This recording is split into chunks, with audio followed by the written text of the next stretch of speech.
Kumakailan lang ay binisita ni Senator Bongo ang bayan ng Sison sa Pangasinan upang pangunahan ang groundbreaking ceremony ng itatayong Super Health Center kasama si Mayor Danilo Uy at iba pang opisyal.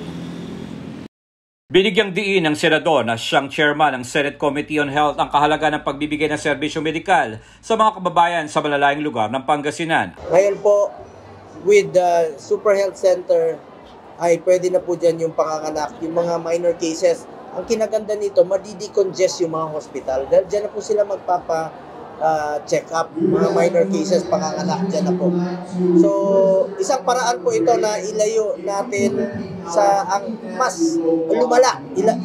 Ilayo natin sa pagkalala yung sakit, early disease detection. At mailapit natin yung serbisyo medikal sa ating mga kababayan. Ang Super Health Center ay isang medium type na polyclinic na mas maliit sa ospital ngunit mas malaki sa rural health unit. Maliban sa serbisyo ng panganganak, pwede rin ang laboratory, x-ray, minor cases, early disease detection, primary health care at konsulta ng PhilHealth.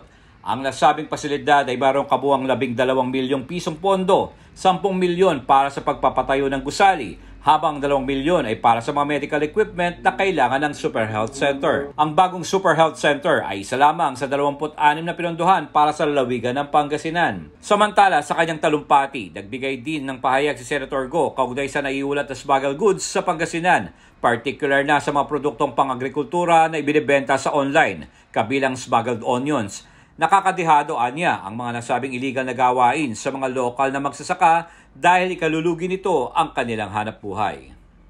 Lugi po ang gobyerno rito dahil di naman sila nagbabayad ng buwis.